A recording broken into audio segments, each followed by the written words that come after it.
The kitchen is quiet tonight in the way I used to pray for. It is late spring, and the window over the sink is open a crack, and I can hear the fence I finally got around to fixing ticking as it cools. Down the hall, both of my children are asleep. I can hear that too if I stand still. Theo breathes like his father did, a little heavy, a little stubborn. Nora talks in her sleep, small nonsense words, arguments she's winning. I am signing a school form at the counter. Parent or legal guardian, the line says. And I write my name on it, Adeline Merrick, in the same plain hand I use for flight logs. My name, their mother. It is the smallest thing in the world, a signature on a form for a summer program. And I had to stop for a second because my eyes stung. Because 8 months ago, a woman in this family stood in a kitchen a lot like this one, in the dark, and explained in a calm and reasonable voice exactly how she was going to take these 2 children away from me. She had a plan and a document and a doctor. She had my grief, which she believed had made me soft. She had a Christmas, the last one I could barely say out loud for a long while, and she almost had my whole life inside it. Grief makes you an easy target. I have thought about that a great deal since. Everyone assumes the tired woman will not fight. They see the circles under your eyes and the way you flinch at kindness, and they decide you are already halfway to the floor, so a small push should finish it. They forget that some of us were trained to be tired and steady at the same time. They forget that the person who has already survived the worst thing has very little left to be afraid of. On the counter next to the school form, there is a photograph. Nathan and me and 2 babies. The last Christmas we were whole, before the word tumor came into our house and rearranged all the furniture. He is laughing in it. He was always laughing. I look at him for a moment and I promise him, the way I do most nights, that I kept them. I kept both of them, and I kept our name, and I did it without becoming someone he would not recognize. But let me back up a little. 3 days before that Christmas, I came home from the longest 6 months of my life. I am a captain in the United States Air Force. I fly the KC-135, the big tanker, the airplane that meets other airplanes in the sky and gives them fuel so they can keep going. That is the whole job, really. You show up where you said you would, at the altitude you said you would, and you hold steady while something faster and louder takes what it needs from you and flies away. I have thought about that a great deal, too. The rotation had been 6 months, and then it had been extended, and by the end of it, I had counted so many days that the numbers stopped meaning anything. When the wheels touched down back in the States, I sat in my seat while the airplane taxied, and I pressed my hand flat against the window like a child. Home smelled like jet fuel and cold air and the particular gray of a December sky, and I loved all of it, because somewhere under that sky were 2 3-year-olds who had learned new words while I was gone. Nathan had been dead for 10 months by then. He had gotten sick in the spring of the year before, the fast and cruel kind of sick, and by the following February, he was gone, and I had stood at the front of a room in my service dress and folded a program in my hands until it was the size of a stamp. There had been a life insurance policy. His family and I had put it into a trust for the twins, $90,000 to sit and grow until they turned 18. I was the trustee. I was their guardian. Those were words on paper then. They became the whole war later. When I deployed, the twins could not come with me, obviously, and my own parents are gone, and so Nathan's family had stepped in. His sister Sloane and her husband Grant had a big house and no small children of their own, and they had offered, warmly, generously, to keep Theo and Nora during the week while I was overseas. Nathan's mother, Marguerite, lived 20 minutes away and would see them on weekends. It had felt like the family closing around my children the way a hand closes around something precious. I had wept with gratitude in an airport bathroom the day I left, because at least this, my children would be loved. So when I landed, I did not go to my own empty apartment. I drove straight to the Aldridge house, because that was where my babies were. The house sat back from the road, behind a lawn that was always too perfect, and that night, it was lit up for Christmas. White lights along every line of the roof, a wreath the size of a truck tire on the door. It was beautiful. Sloane did everything beautifully. I stood on the porch with my heart going like a drum, and I rang the bell, and I heard her heels on the tile before the door opened. Addie. She said my name like a soft landing. She hugged me, and she smelled like the same perfume she had worn to Nathan's funeral, and I hugged her back hard. Look at you. You look exhausted. I want to see them, I said. My voice cracked on it. Are they up? Can I see them? They just went down. She kept her arm around my shoulders and steered me gently inside, out of the cold, and something in the steering I would remember later, the way you steer someone who might otherwise go somewhere you do not want them to go. It took forever tonight. They're so wound up about Santa. If you wake them now, we'll be up until 2. I just want to look at them. Of course you do. She smiled, and it was a lovely smile, and she walked me up the stairs, and at the door of the room where my children slept, she put one finger to her lips. I stood in the doorway. I did not go in. I have gone back to that moment more times than I can count. I stood in the doorway of a room in someone else's house and looked at my own sleeping children across a strip of carpet, and I let a woman with a lovely smile decide that was close enough. Theo had gotten so big. Nora had a stuffed rabbit I did not recognize. I watched them breathe for maybe 2 minutes, and then Sloane's hand was light on my back again, steering, and we went back down. Here is the first small wrong thing, the one I talked myself out of. In the 6 months I was gone, I had mailed things. Little things, because you feel insane mailing things to 3-year-olds who cannot read your letters. But I did it anyway to stay sane myself. Drawings, a postcard of the mountains near the base, 2 tiny knitted hats a woman in my squadron made. On the video calls, the calls I had every single week, I would ask, did you get the hats? Did you see the mountains? And Sloane, who always held the phone, would say, oh, they loved them. And the twins would look at the screen with the blank sweetness of very small children and not know what I meant. That night, in that house full of my children's things, I did not see a single thing I had sent. Not one. I noticed it the way you notice a picture hanging crooked, a small itch that says something is off, and then I did what tired, grateful people do. I decided the hats were probably in a drawer. I decided the drawings were probably on a fridge in a room I had not been in. I decided that a woman who had taken my children into her home for 6 months had earned the benefit of every doubt I had.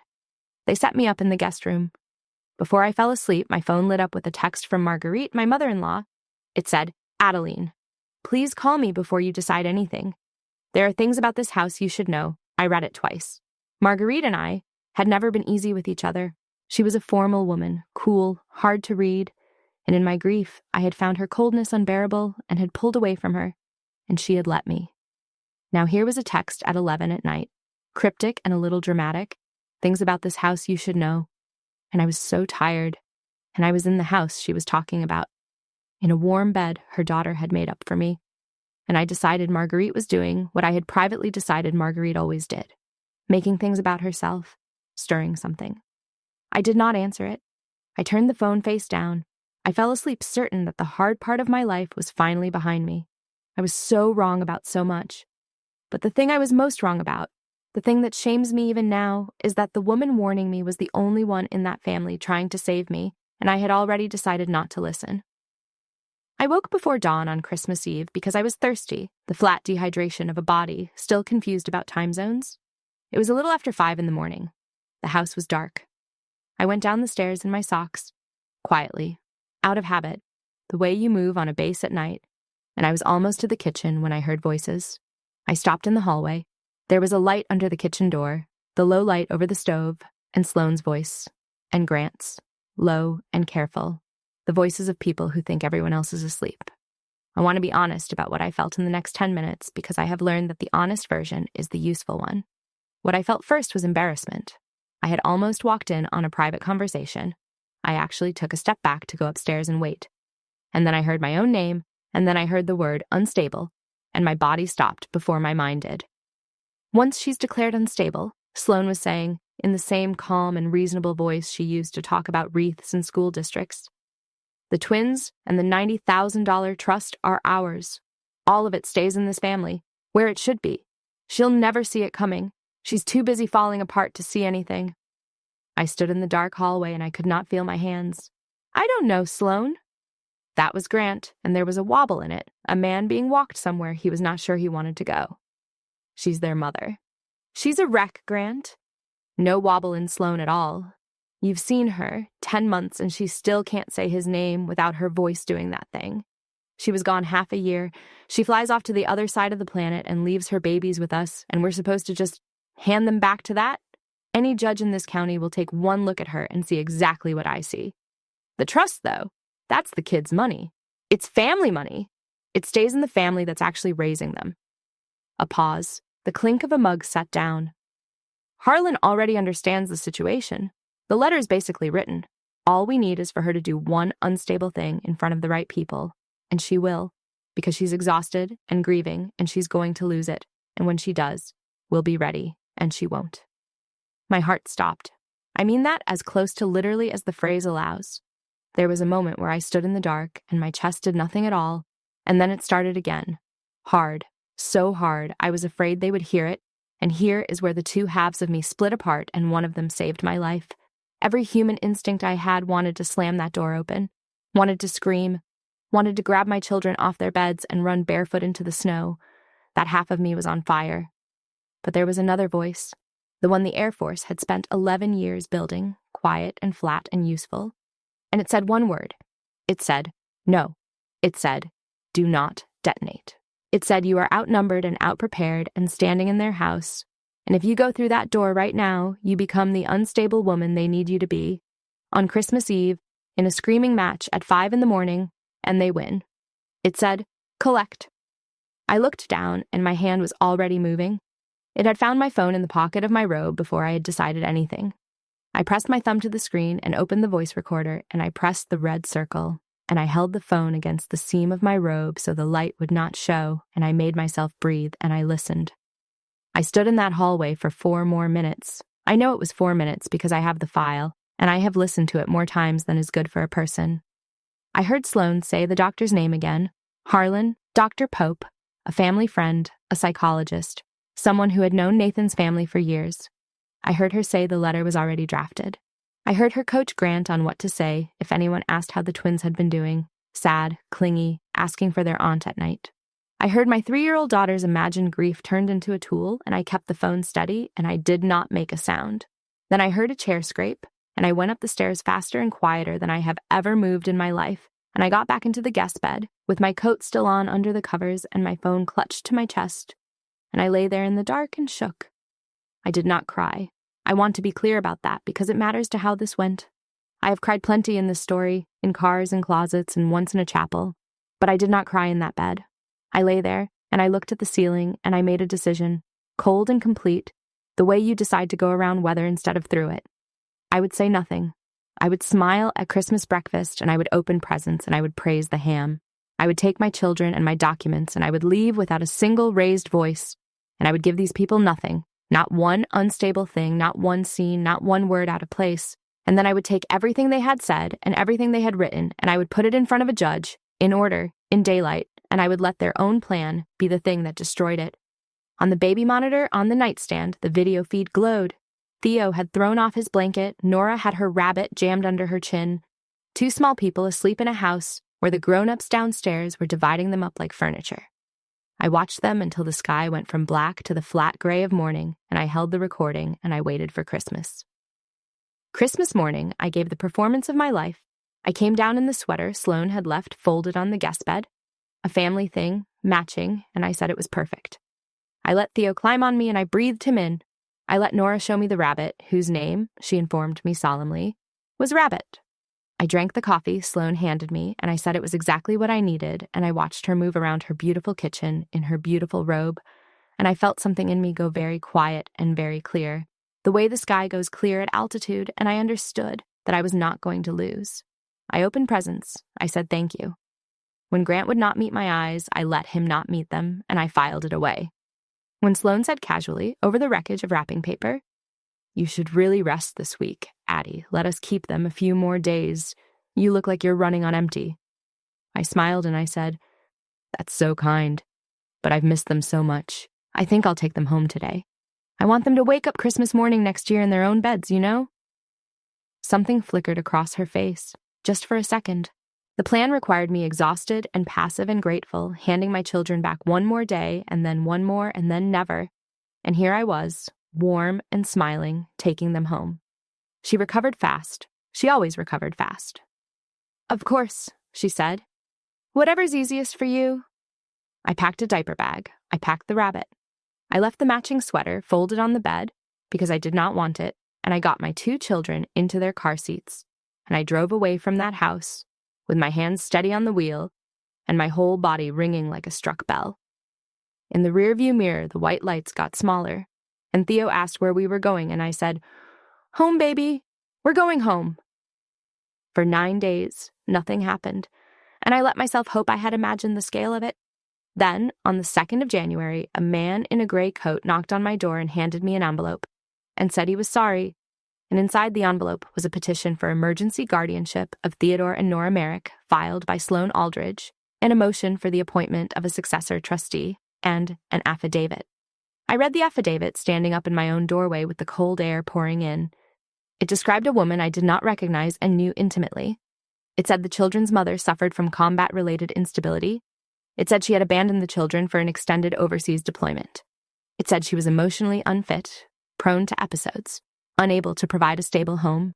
It said that the children had thrived in the care of their aunt and uncle, and that continuity of that care was in their best interest. It was signed by Sloan, and it referenced, as supporting documentation, a letter of grave clinical concern from Harlan Pope, Ph.D. The letter was already written. I had heard her say it in the dark, and here it was. My heart stopped, and then it started again, harder, and this time I recognized the feeling because I had felt it once before in that hallway. It was not fear. It was the moment before the tanker steadies, the shudder just before you hold. I closed the door. I put my children down for their nap, and I made 2 phone calls. The first was to a family law attorney named Regina Falk, whose name I had gotten from the base legal office, and whose voice on the phone was dry and unhurried, and immediately enormously calming. The second call I did not make, and I should have, and the not making of it is the part I am least proud of in this whole story. I picked up the phone to call Marguerite. "Please call me before you decide anything," she had texted. "There are things about this house you should know." Now I knew what she had been trying to tell me, or I thought I did. I thought she knew. She is Sloane's mother. Of course she knew. She was warning me the way a person warns you about a storm they intend to profit from, so that later she can say she warned you. I put the phone down. I decided Marguerite was part of it. I decided the cold, formal woman who had never warmed to me was in that kitchen in spirit, if not in body, and I set my jaw against the entire family. All of them. The whole Merrick and Aldridge machine, and I promised myself I would trust no one in it. I was right about almost everything in this story. I was wrong about her, and being wrong about her is the thing that taught me the most. Regina Falk's office was on the 4th floor of a plain building downtown, and it had a view of a parking garage and a philodendron that had clearly outlived several assistants. She was a woman in her 50s with reading glasses on a chain and the flat, patient manner of someone who has watched families do terrible things to each other for 30 years and has stopped being surprised by any of it. I told her the whole thing in order, the way I would give a debrief, the deployment, the trust, the homecoming, the hats I never saw, the text from Marguerite I never answered, and then the hallway. "Stop," she said when I got to the hallway. "You heard them planning this." "I did more than hear them," I said. I took out my phone. I put it on her desk. I pressed play. Sloane's voice came out of the little speaker, calm and reasonable, filling that plain office with the low light over the stove and the smell of Christmas. "Once she's declared unstable, the twins and the $90,000 trust are ours. She'll never see it coming." Regina Falk did not move. She sat very still, with her glasses in her hand, and she listened to the whole thing. 4 minutes, the doctor's name, the drafted letter, the coaching, all of it. And when it ended, she set her glasses down on the desk very gently, as if they had become fragile. "Play it again," she said. I played it again. She wrote 3 lines on a legal pad. When it ended the second time, she leaned back in her chair and looked at me over the parking garage view, and she said something I have kept. "Adeline, I want you to understand what you have, because I don't think you understand it yet. This petition is built to prove that you are unstable. Its entire foundation is that your behavior is unpredictable, that you can't be trusted, that you might fall apart at any moment." She tapped the phone. "This recording proves that they wrote the ending before there was ever a trial. It proves the instability isn't yours. It's the plan's. They didn't observe a single thing about you. They decided the outcome in a kitchen at 5 a.m, and then they went looking for a doctor to sign it. That is not a custody dispute. That is a scheme, and you recorded it." I sat in that chair, and for the first time since the wheels had touched down, I stopped feeling hunted. Something turned over in my chest, slow and heavy, and I realized it was hope, and I did not entirely trust it. "So what do?" I said. "You do the hardest thing there is," she said. "You do nothing loud. You let me build this, and you go home, and you be exactly what you are. which is a good and steady mother, and you write down everything in order, and you save every message they send you, and you do not, under any circumstances, give them the scene they need. Can you do that? I fly airplanes full of fuel next to other airplanes for a living, I said. I can hold steady. The corner of her mouth moved. She slid the legal pad across the desk to me. Then tell me everything, she said. In order. Start with the trust. I decided I would beat them with paper and not with volume. It turned out I had a great deal of paper. The military teaches you to keep things. Orders, logs, records, the flat, unglamorous paper that proves where you were and what you were cleared to do. I went home from Regina's office, and I turned my small apartment into something like an operations center. I put a card on the refrigerator with 2 names on it. My lawyer and the guardian ad litem the court had appointed, a woman named Lydia Sato, whose job was to represent the twins' interests and who would be watching all of us. I made a folder for every category. And then I started pulling my own life into the light. I had my deployment orders, official, stamped, dated, proving that my absence was not abandonment but service, the same service that half the country puts on a bumper sticker. I had my flight records, I had my medical file, and in it, current and clean, my flight status physical, the clearance that says a pilot is fit to command an aircraft and an aircrew, a clearance you do not get if you are the woman Sloane's affidavit described. And I had the call logs. Every week, for 6 months, a video call, time-stamped, initiated by me. I had missed exactly 2, both for missions, and both times I had called the next day. The record of a mother reaching across the planet for her children every 7 days did not look like abandonment. It looked like a rope thrown over and over into the dark.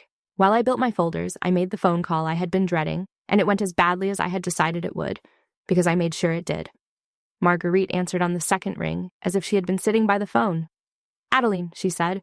"Thank God. I've been trying to reach you for 2 weeks." "I know what Sloane is doing," I said. My voice came out cold and flat, the voice I had used on Grant in my head 100 times. "I know about the petition. I know about the doctor. I know all of it." There was a silence, then carefully. "Then you know I tried to warn you. I know you texted me something vague at 11 at night and then let your daughter file to take my children." It was cruel and it was unfair, and some part of me knew it even as I said it.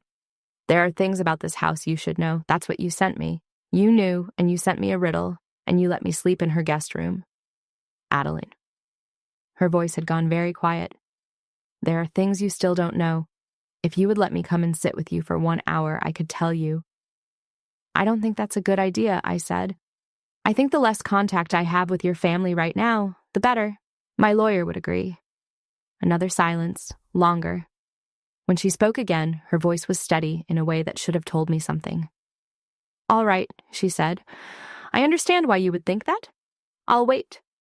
But when you're ready, I have things you're going to want. Written things. And I am not on my daughter's side. I have never in my life been on my daughter's side about this." I hung up. I told myself I had cut off an enemy.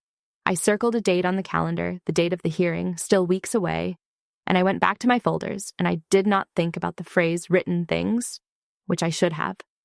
I had decided who Marguerite was, and once I decide something under stress, I hold it the way I hold an altitude, and it takes a mountain to move me off it. The mountain was coming. I just could not see it yet.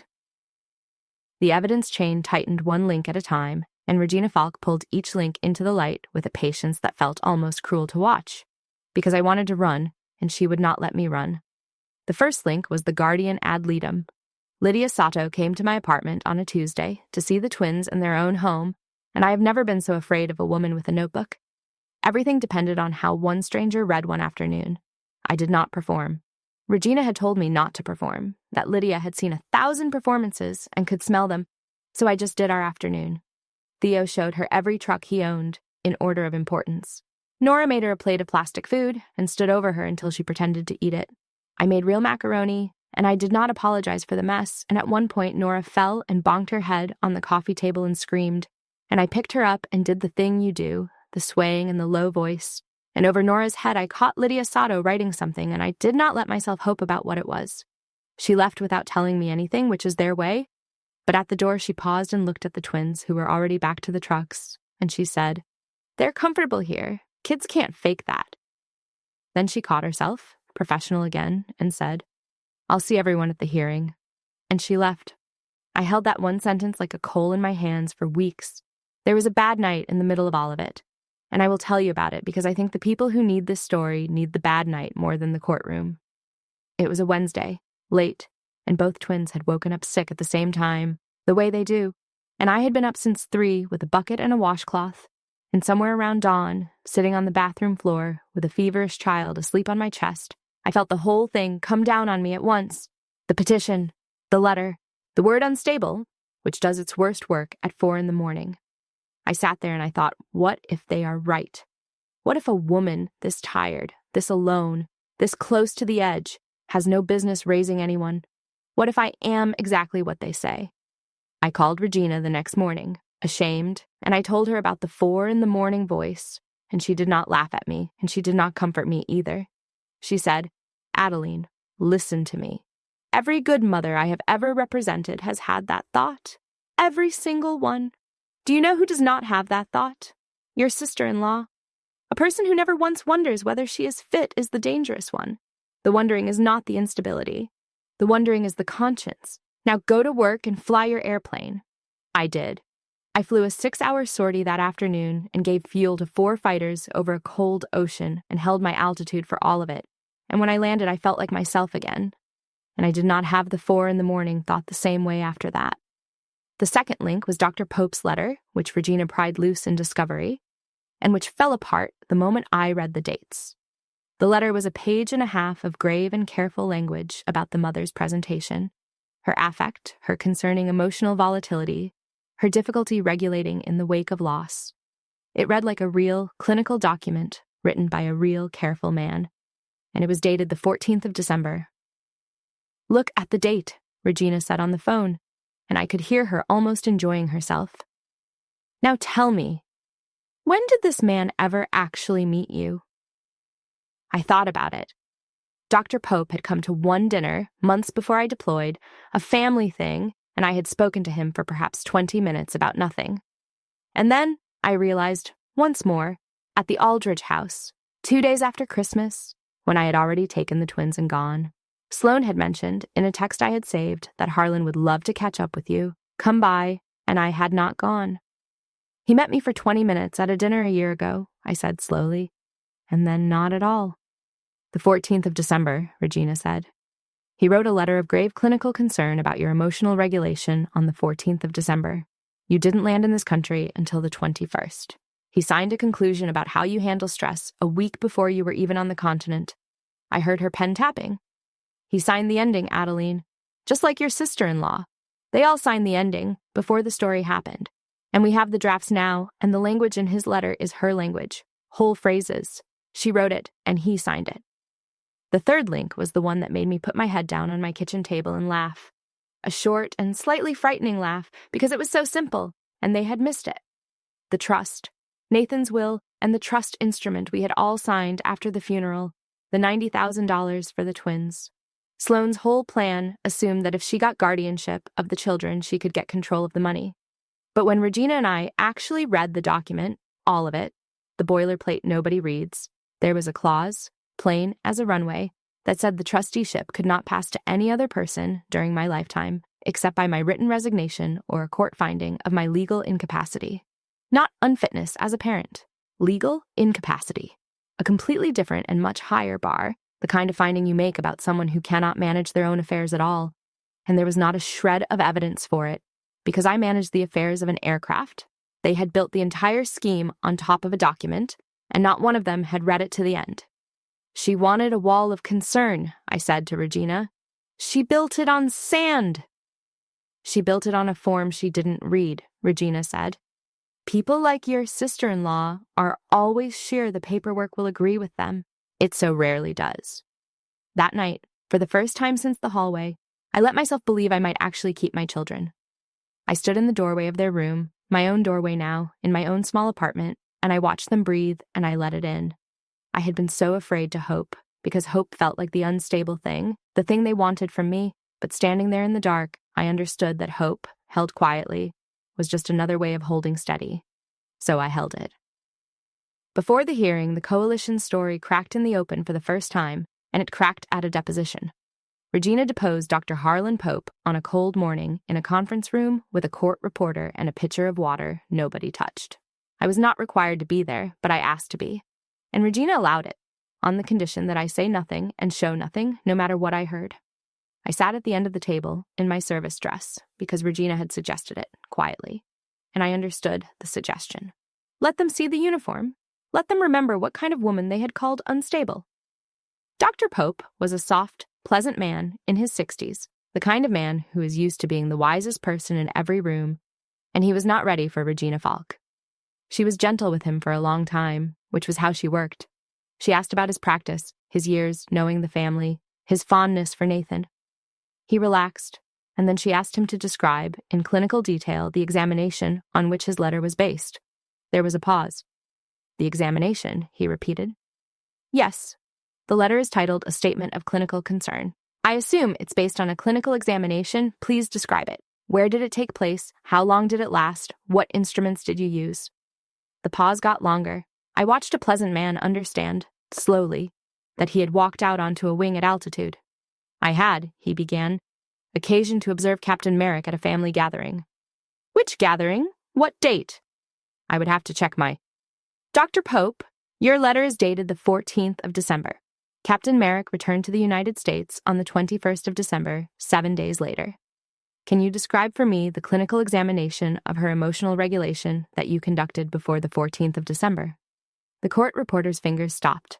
The whole room got very quiet, and Harlan Pope, to his small credit, did not lie. He was a vain man, but he was not, in the end, willing to commit perjury for Sloane Aldridge. He took off his glasses and rubbed his eyes, and he said, I did not conduct a formal examination. Mrs. Aldridge described her sister-in-law's condition to me in some detail, and I wrote the letter based on that description. I understood it to be a statement of family concern, not a diagnosis. A pause. The wording was substantially provided to me. Substantially provided to you by whom? By Mrs. Aldridge. Regina let that sit in the room for a moment. Then she said, No further questions, and put her pen down, and I kept my face absolutely still in my uniform at the end of the table, and inside I was flying. The other links landed in the days after. Regina entered my flight status physical, my current fit-for-duty clearance, and beside it, a written statement from my squadron commander, Lieutenant Colonel Simone Okafor, a woman I had flown with for years. I asked her for a character reference, and she wrote 2 paragraphs I have kept a copy of. The last line said, I certify Captain Merrick as fit to command an aircraft and aircrew in demanding conditions. I would trust her with my own children without hesitation. Regina put the call logs beside it, 6 months of weekly reaching. The picture that assembled itself was not a picture of an unstable, absent woman. It was a picture of a mother holding a line across 10,000 miles. The night before the hearing, I did a thing I had not planned. After the twins were down, I called Lieutenant Colonel Okafor to thank her for the reference, and she cut me off before I could get the whole sentence out. Stop, she said. You do not thank me for telling the truth. I wrote what I would testify to under oath, which is that I have put my own life in your hands at altitude more times than I can count, and I have never once seen you flinch when it counted. You held a boom steady in weather that made grown men sick. You're the calmest person in any cockpit I have ever shared. If some family court wants to call that instability, they can call the squadron, and I will come explain it to them in person. She paused. Go to sleep, Captain. You have flown into worse than a courtroom. I sat with the phone in my lap for a while after she hung up, and I thought about how strange it was that the people who actually knew me, the ones who had trusted me with fuel and fire in their own bodies at 400 knots, had never for 1 second doubted the thing my own family had built a case around. It is a particular loneliness, being believed by strangers and doubted by blood. But it is also a kind of map. It tells you where your real family is. Some of mine wore flight suits. Sloane, when the depositions came back, did not fold. I have thought about that, about how the truly determined do not become reasonable when they start to lose. They become more certain. She filed a new affidavit, colder than the first, and in it she said I was manipulating the professionals, that I had always been calculating under the grief, that the recording, which she now knew we had been taken out of context and edited to entrap her. She was still sure she would win. That is the part that chills me even now. Right up to the end, in the face of her own recorded voice, she believed the room would side with her because the room always had. The hearing was set for a Thursday in February. I ironed my service dress the night before until it could have stood on its own. I did not sleep much. Before dawn, the hour I now think of as the hour of the hallway, I sat in my kitchen with a cup of coffee I did not drink, and I listened to the recording one last time. Not for evidence, just to remember that it had been real, that I had not invented the calm and reasonable voice dividing up my children. Then I put the phone in my bag next to the folders, and I went to court to get my life back. The courtroom was smaller than I expected, and warmer, and full of my family, arranged like a chess problem. Sloane sat with her lawyer, composed and lovely in charcoal gray, a woman there to reluctantly do a hard thing for the good of the children. Grant sat behind her, and he looked like a man who had not slept in a month, and he could not look at me at all. And in the back row, alone, apart from her own daughter, sat Marguerite, in a black coat, with a leather folder on her lap and her hands folded on top of it, watching me. I looked away from her. I had decided who she was. Lydia Sato, the guardian ad litem, sat to the side with her notebook. Judge Marcus Thorne was a heavy, unhurried man with reading glasses and a way of listening that gave nothing away. Regina had told me he had seen everything and was impressed by nothing, which she said like it was good news, and which turned out to be very good news indeed. Sloane's lawyer went first, and he was smooth. He painted the picture: a tragic loss, a grieving, overwhelmed mother, 6 months away, a generous aunt and uncle who had stepped into the gap and given these children stability and love, a clinical concern from a respected psychologist. He was not cruel about me, that was the strategy. He was sad about me, which is worse and harder to fight. And I sat with my hands folded, and I did not give him one flicker of the instability he needed, because Regina had taught me that stillness was my strongest testimony. Then Sloane took the stand, and she was magnificent. And I mean that as the compliment it is not. She talked about how the twins cried for her at night. She talked, with a catch in her voice, about how much she loved her late brother and how she only wanted to protect what was left of him. She talked about her fear, her genuine and maternal fear that I was not well, that behind my composure was a woman who could break. She was so good that I felt the room lean toward her, and I felt my own certainty wobble for one bad moment. And I looked at the back of Regina's steady head, and I held. Then it was Regina's turn to cross-examine, and she asked Sloane exactly 4 questions before she reached into her folder. "Mrs. Aldridge, you've testified that your concern about Captain Merrick's stability developed over months of close observation. Is that right?" "Yes." Warm, sad, sure. "And this concern, this was a private family worry, something that grew slowly and painfully as you watched her struggle?" "Yes, it broke my heart." "You didn't have a plan. You had a concern." "I had a concern for those children." A little steel now, under the warmth. "Somebody had to." "Your Honor," Regina said, "I'd like to play a recording. It was made by Captain Merrick on the 24th of December at approximately 5 in the morning in the Aldridge home, where she was a guest. It has been authenticated and disclosed to opposing counsel."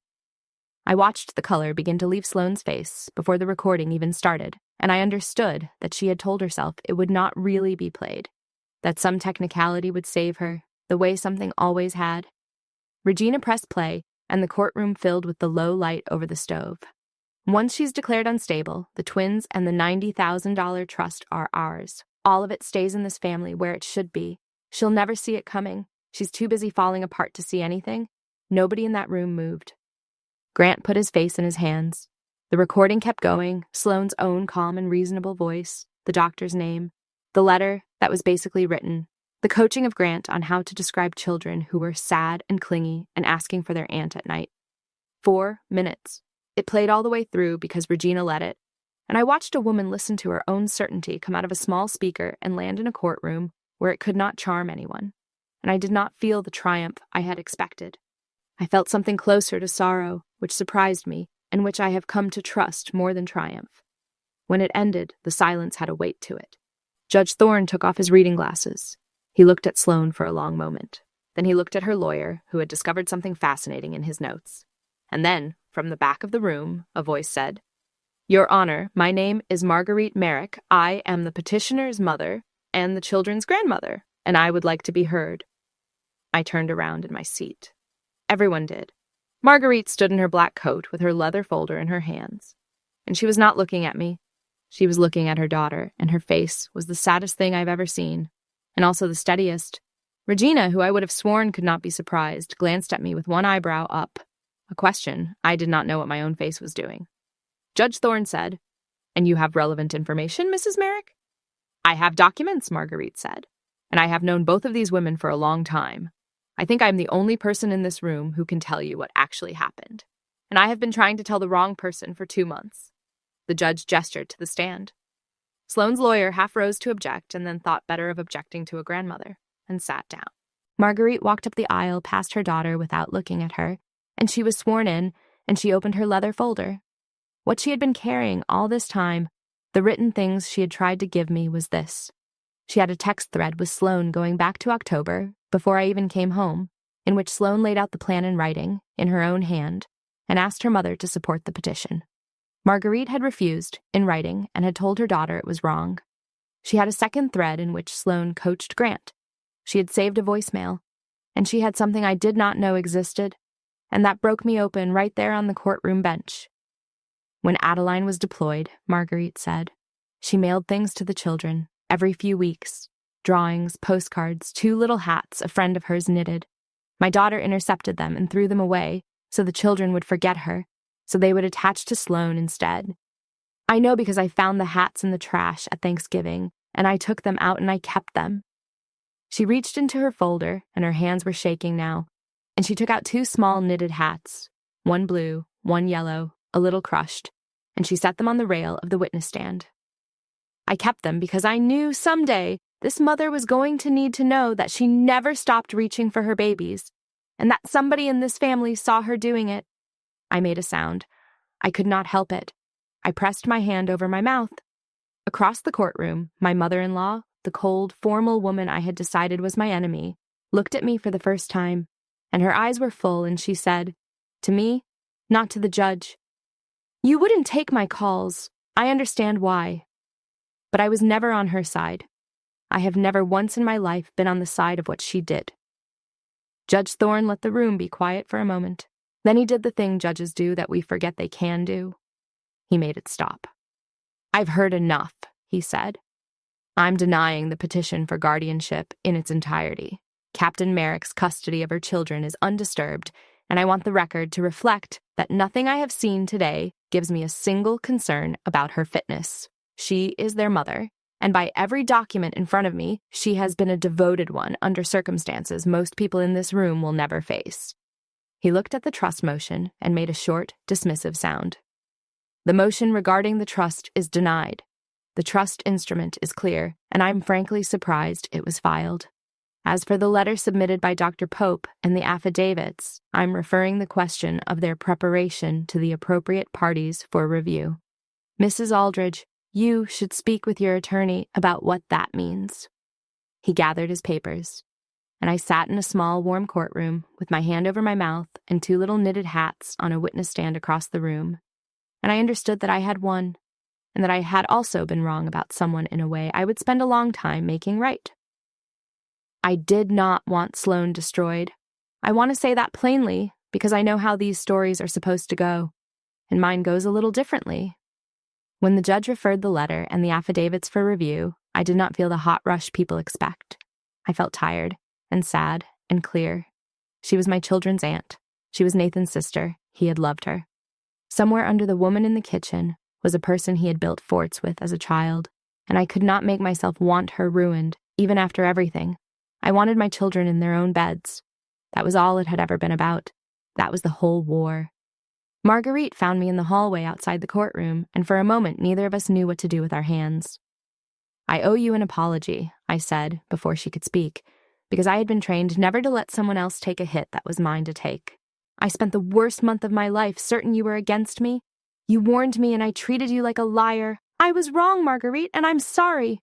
She shook her head, and her chin trembled, and she got it under control, the way I had watched her get everything under control for years. And I finally understood that her coldness had never been coldness. It had been a woman holding steady over something that was breaking her heart. We were more alike than either of us had known. "You were drowning," she said, "and I stood on the shore and sent you one careful text because I didn't want to frighten you, and I have hated myself for it every day since. I should have jumped in louder. I should have driven to that airport and grabbed you by the shoulders." She looked down at the folder, still in her hands, the hat's back inside it now. I kept telling myself there'd be time to explain. I almost let there not be time. "There's time now," I said. A few weeks later, she came to my apartment, and the twins, who had a grandmother-shaped hole they did not have words for, climbed all over her, and Nora found the yellow hat in the folder and put it on and would not take it off for 3 days. Marguerite and I sat on my small porch after the children were asleep, and we started, slowly, on the truth, which is the only foundation that holds. It was not instant. Reconciliation never is. But it was real, and it was built on something that could bear weight. She told me things over those first Sundays that rearranged the last few years for me. She told me that after Nathan died, when I had gone quiet and cold and hard to reach, she had not been judging me the way I had assumed. She had been terrified for me, and she had not known how to say so to a daughter-in-law who had never let her close. She told me that Sloane had always been the child who was sure she deserved more, and that Nathan had spent his whole life smoothing the path in front of his sister, and that Marguerite had watched it happen and said nothing, and that she believed some of what happened in that kitchen was the harvest of all the times she had chosen peace over honesty. I taught her that the family closes ranks, she said one evening, looking at her hands. I just never thought she would close ranks against a grieving mother and 2 babies. That one I did not teach her. That one she found on her own. I did not try to talk her out of the guilt, because I have learned that when someone is being honest about their part in a thing, the kindest response is not to argue them out of it, it is to sit with them while they say it. So I sat with her, and slowly the sitting became something like trust, and the trust became something like love, the sturdy, unglamorous kind that grows in people who have hurt each other and chosen to stay. Sloane came too, once, in the spring. She stood on my porch, and she did not apologize. Not really. She said she had done what she thought was best. She said she still worried. She said a great many things that were about her, and I listened, and when she was done, I did the hardest and quietest thing I did in this whole story. Harder than the hallway, harder than the courtroom. You can see them twice a year, I said. Supervised. With me or with Marguerite there. That's the door, Sloane, and it's open that much because they're your family, and Nathan would want them to know you. And it's only open that much because of what I heard you say in the dark. That's not a punishment. It's just the shape of the thing now. You made it that shape. She was angry. She wanted more, or she wanted forgiveness that cost her nothing, and I had neither to give. Grant I did not set a place for at all. He had heard his wife planned to take 2 children and their money, and he had wobbled, and then he had signed on, and a man who will do that once cannot be near my children, and that is simply the arithmetic of it, and I do not lose sleep over it. Some doors close because of what walked through them, and you do not have to hate anyone to keep them closed. You just have to love the people behind you more than you fear being thought unkind. It is late spring now, as I said, and the house is quiet in the way I used to pray for. We have our own place, small, with a fence I fixed myself and a yard where 2 3-year-olds who are nearly 4 now can run themselves stupid before bed. There is a promotion board in my future, and my squadron commander thinks I will do well, and I think she is right. The trust sits where Nathan left it, $90,000 and growing, walled and waiting, and someday 2 18-year-olds will use it for something he would have loved, and they will never know how close a calm and reasonable voice in a kitchen came to taking it, because I am never going to tell them, because that is a weight that is mine, and not theirs. Marguerite comes on Sundays. There are 2 grandmothers' worth of nobody's ornaments on our tree in December now, hers and the ones I am slowly making our own. The blue hat and the yellow hat live in the twins' room, and Nora still calls the rabbit rabbit, and Theo still breathes like his father, heavy and stubborn. And every so often I stand in the doorway of their room in the dark and I watch them. And I remember standing in a different doorway, in a different house, letting a woman with a lovely smile decide that was close enough. And I thank whatever it is that made me go down those stairs for water at 5 a.m. and made me stop in the hall, and made me, instead of screaming, reach into my pocket and hold still. If my story has taught you anything, I hope it is this. When the people who are supposed to love you decide you are too broken to fight, the strongest thing you can do is refuse to become the person their plan requires. Do not detonate. Collect. Stay steady while something loud takes what it wants. And hold your altitude. And let the truth do in daylight what your anger could never do in the dark. And when you find out you were wrong about someone, when you find out an enemy was a friend holding 2 little hats she pulled out of the trash, be big enough to say so, because the family you keep is worth more than the certainty you lose. If this story moved you, please share it with someone who needs to hear it, someone who is being told to be quiet and grateful while the ground is taken out from under them. Tell me in the comments where you are watching from, and if you have ever had to hold steady when it would have been so much easier to break, tell me that too, because I read them, and because we are stronger knowing we are not the only ones. If you would like more stories about courage and justice and ordinary people finding out they were braver than they knew, subscribe and stay with me. Thank you for being here and for listening and for letting me tell you how I kept them. The end.